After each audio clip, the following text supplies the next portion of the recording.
今日帶到大家嚟到位於 Barossa Valley 嘅 Langmeil 酒莊，因為呢度有全澳洲最老嘅 Shiraz 葡萄樹，喺1843年種植，去到而家已經有172年樹齡㗎啦。帶住鏡頭入去參觀下酒莊好唔好啊？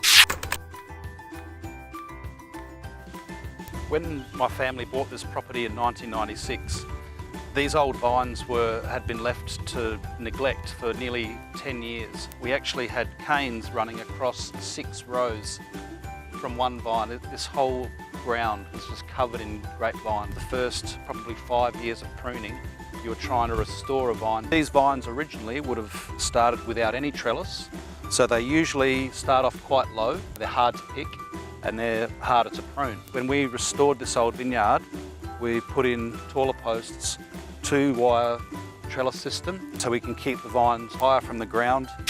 With old vines, you're constantly trying to keep them alive because of old vine diseases. Utipa is one, a fungus which actually travels back through the vine and slowly kills the arm. The vine would have grown from here, which this is now dead.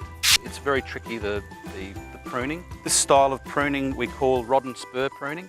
So each year a new cane is wrapped onto the wire. Next year we have a little spur here with 2 buds. So one of those will become the rod for the following year. So you prune old vines, you're pruning for 2 years. So you've got to think carefully.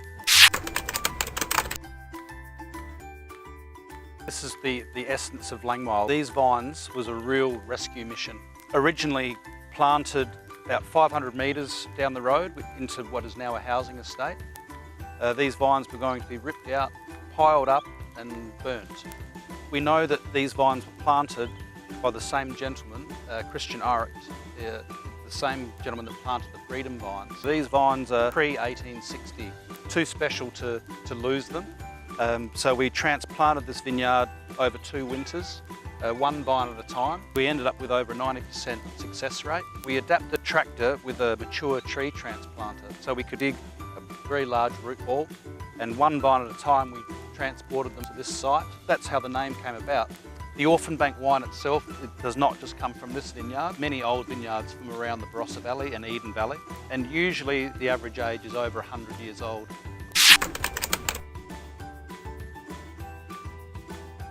The Orphan Bank comes from many different old vineyards from around the Barossa Valley and the Eden Valley. The Eden Valley components, because they're higher altitude, a bit more elegant, herbal characters, kind of sage, herbs, pepper. The fruit characters is very typical Barossa, Satsuma plum, raspberries, dark berry fruits.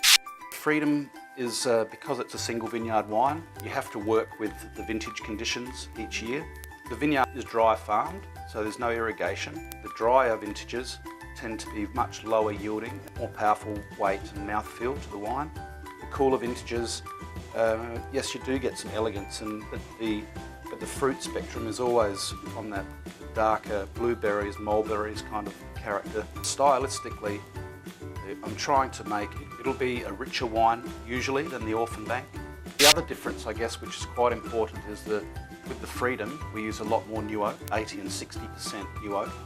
Some of the barrels offer some roasty, smokier notes, so it adds to the complexity of the wine. With the Orphan Bank, a little less new oak, with about 50% new barrels. It can be between 5 or 7 different coopers, because each barrel actually offers different characters as well. So they're designed to not really give you a wood character, but a texture and a structure to the wine.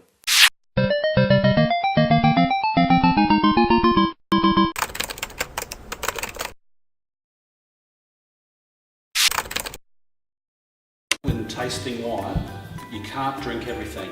We have to spit, so you don't get too drunk. We're going to spit from back here.